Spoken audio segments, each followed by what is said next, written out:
Barbara Merchiniak's Pleiadians warned us about the WES the Sirians already back in 1988 and have done so ever since. They tell a similar story, that the invaders came here 500,000 more years ago for the first time.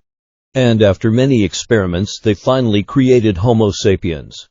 However, they also tell about the goddess to a certain extent, although the Pleiadians are not the source that made me look into the divine feminine. Neither was Morning Sky, and how the founders, they call them original planners or game makers, came here long before the Sirians and created a paradise on Earth. And that the first human was androgynous. But about 500,000 years ago, when there was a lot of alien activity here on Earth, the WES play on the word lizard people, there was a war in space outside Earth and darkness won over light. The original planners had to leave, but they always have had an eye on Earth and the living library from there on. The WES took over most of the planet and created Homo sapiens as a slave race. The Pleiadians don't say straight out that the Sirians have been here on Earth all the way up to modern time.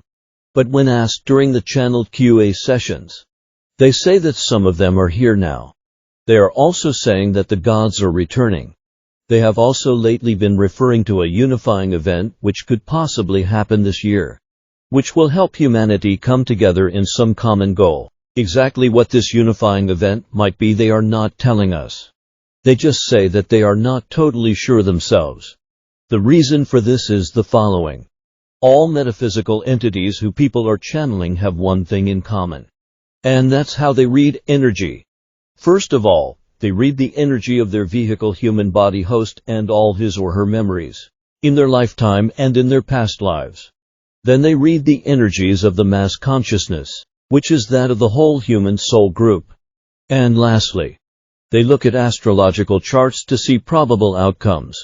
With all these tools, they can with some certainty predict future outcomes, or rather what most possibly will happen.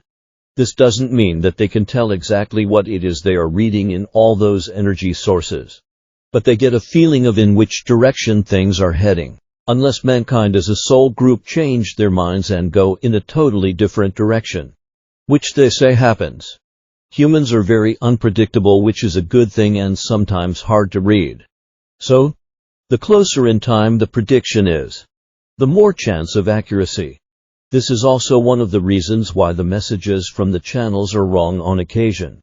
However, a good metaphysical source doesn't normally give you dates. If they do, be alert, because they are almost certainly deceptive.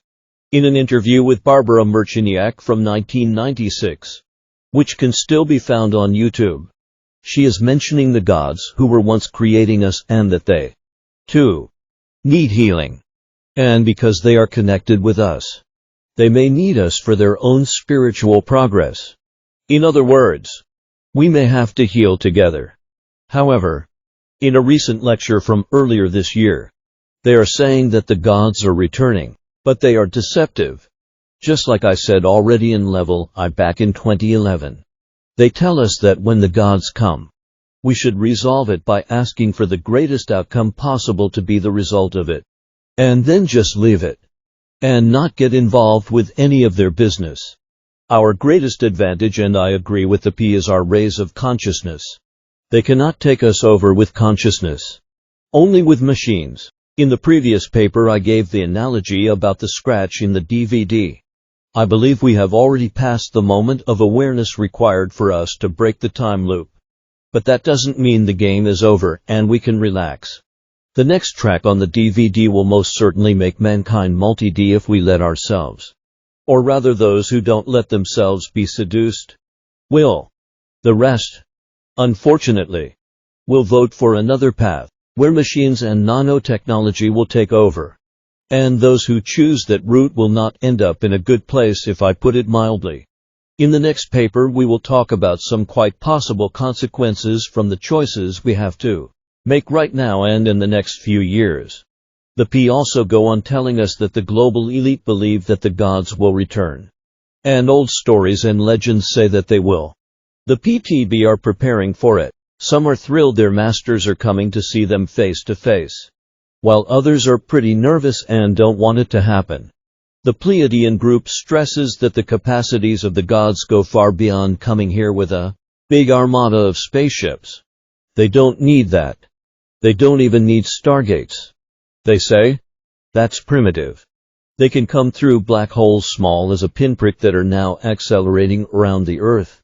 Whirlwinds, tornadoes and other weather phenomena open up such mini black holes, which are basically small portals or time warps, if we are to believe the P here.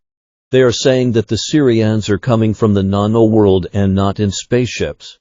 In ancient time, two gods used to use the sun as a stargate, but that's not needed anymore. Figuratively speaking, they could come through flurries or mini black holes in our backyards.